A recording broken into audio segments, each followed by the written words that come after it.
तो बताओ वंश तुम्हारे कितने दोस्त है? 10। अरमान तुम्हारे दो। ममता 10। प्रिंसी तुम्हारी कितनी सहेलियां हैं? 5। अनन्या 6। प्रेम जी 7। और समीक्षा तुम्हारी कितनी सहेलियां हैं? 8। तो देखो हम इनके जोड़े बनाते हैं। 10 का जोड़ा बन जाएगा। देखो जोड़े में कितने चाहिए होते हैं? 2। कोई भी 2 चीजें हो तो उसका जोड़ा बन जाता है। ठीक है, तो हम ऐसे इनके जोड़े बनाएंगे। 1 2 3 4 5 6 7 8 9 10। 10 हो गए। 2 का भी जोड़ा बन गया। इन 10 का भी जोड़ा बन जाएगा। ठीक है, अब देखो 5 का देखो 2 3 4 5 इसका जोड़ा नहीं बना है। 6 में जोड़ा बन जाएगा।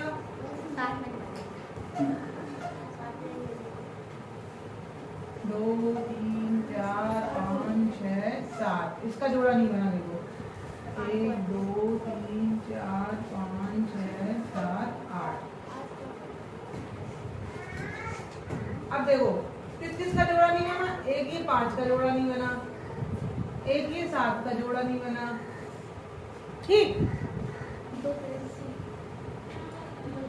ठीक है, तो जिनका जोड़ा बन गया है, जिनका जोड़ा बन गया है वो उसे कहते हैं सम संख्या। क्या कहते हैं? सम संख्या। सम।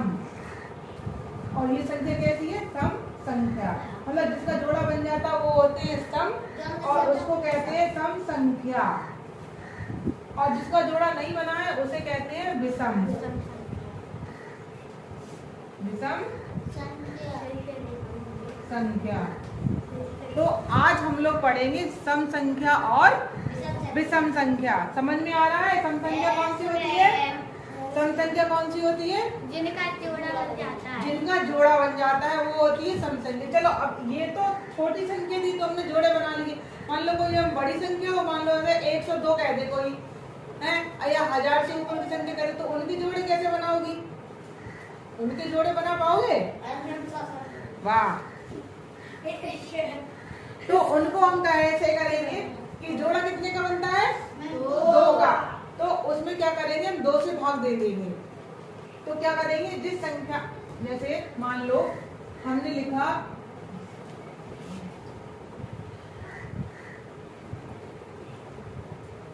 हमने लिखा 205 और पूछा कि ये सम है, सम संख्या है या विषम।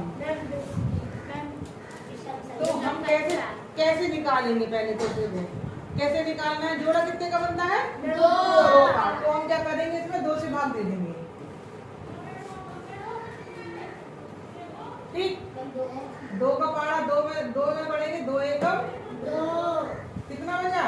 कुछ नहीं। अंक उतारा 0 का, 2 का भाग 0 में जाएगा तो भागनाश्रम बिंदी। और अंक उतारा 5 का तो 2 दूनी 4। और कितना बचा? 1 शेष बच गया इसमें।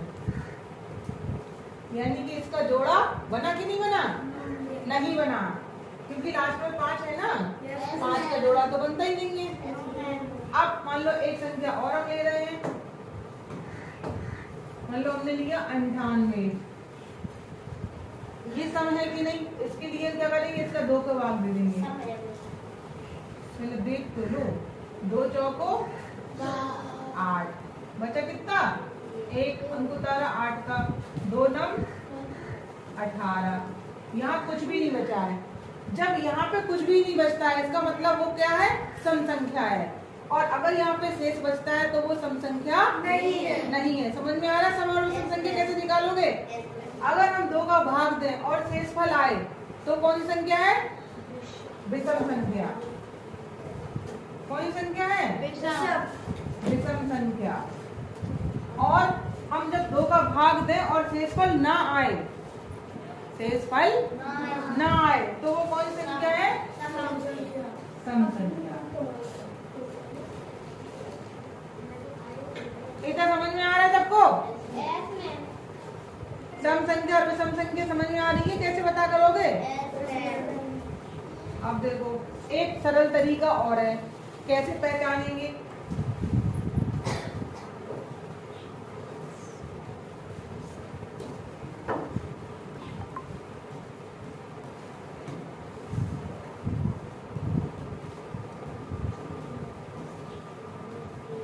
जिन संख्याओं के अंत में 0, 2, 4, 6, 8 ये आए तो वो कौन सी संख्या होती है?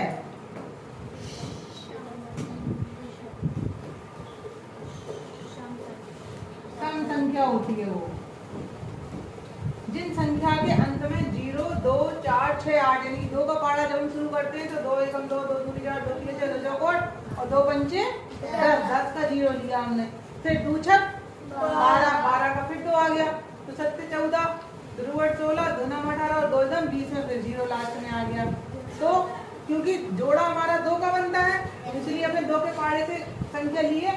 किसी संख्या के अंत में अगर 2, 4, 6 या 8 में से कोई एक संख्या होती है, सबसे लास्ट वाली संख्या हो, कैसी हो?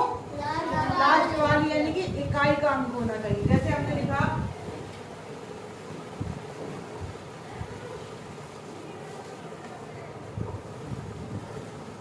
अब बताओ इसमें से कौन सी सम है कौन सी विषम है?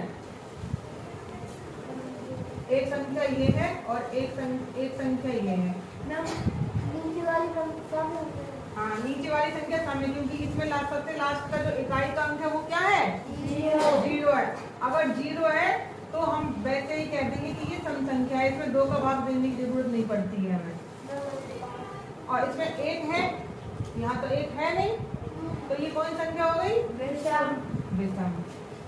अब अगर ऐसे याद कर लोगे तो तुम्हें भाग देने की जरूरत भी नहीं पड़ेगी। जैसे मान लो अब खूब बड़ी संख्या होती है, इतनी बड़ी संख्या है, अब इसमें हमें 2 का भाग देते रहो घंटा भर तक तो हम क्या देखेंगे? इकाई का अंक देखेंगे। ये कौन सा अंक है? इकाई। यहाँ से इकाई पढ़ते हैं ना, इकाई, दाई, सैकड़ा, हजार, 10,000, लाख, 10 लाख। तो इकाई का अंक हमें देखना है। इकाई के अंक में या तो 0 हो या 2 हो या 4 हो या 6 हो या 8 हो। इसमें क्या है? 4 इसमें है तो ये कौन संख्या हो गई? सम संख्या हो गई। अगर ये 5 अंक में से कोई एक अंक संख्या की इकाई पे आता है तो वो कौन संख्या होगी? सम संख्या होगी। अब तो सबको समझ में आ गया है सम संख्या और विषम संख्या।